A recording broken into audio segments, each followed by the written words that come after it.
comfortable at my house, so he got to wear hand-me-down clothes that Jordan could no longer fit into or I no longer wanted him to have.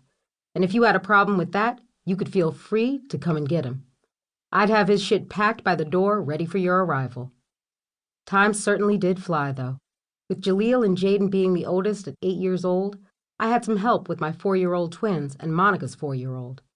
But there was only so much they could do. I refused to bog them down and burden them with the responsibility of taking care of a child at their age, when all they wanted to do was have fun and be kids themselves. Janice and Jordan didn't know that Junior had a different mom, and it was really hard to tell considering they all looked like James. I mean, Junior had a little bit of Monica in his features, but those were definitely James's kids. Whereas the other kids looked like a combination of me and James, it was clear that Junior had a different mother. There was no denying it. So I just left that bit of information on a need-to-know basis. Even with Jaleel and Jaden, Junior came along when they were pretty young, so it just sort of worked out.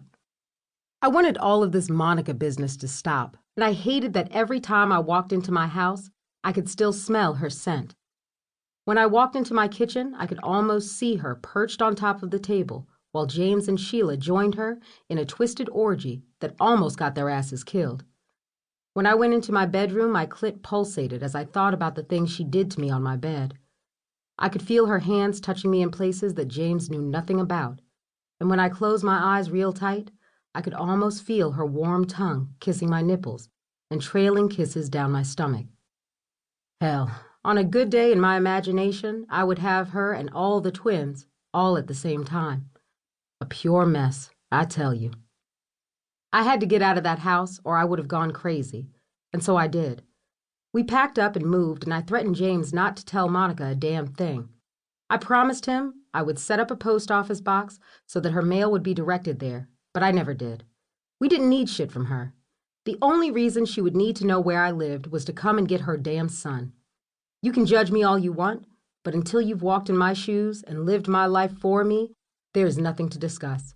I don't care how you feel about it. Point blank, period. I had been dialing James's cell for the past hour, and it went from ringing to going straight to voicemail.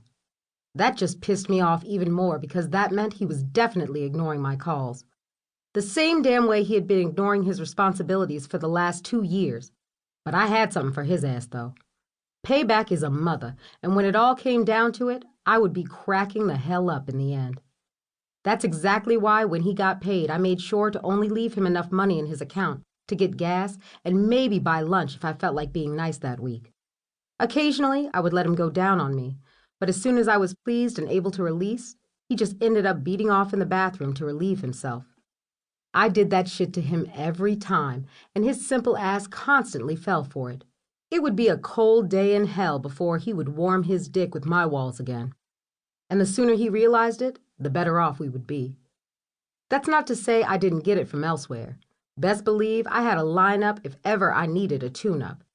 I didn't have time to be fooling around with a maybe from James when I could get a definite from any given person on my contact list, male and female included. My time was precious, and I didn't have a lot of it to be wasting on nonsense.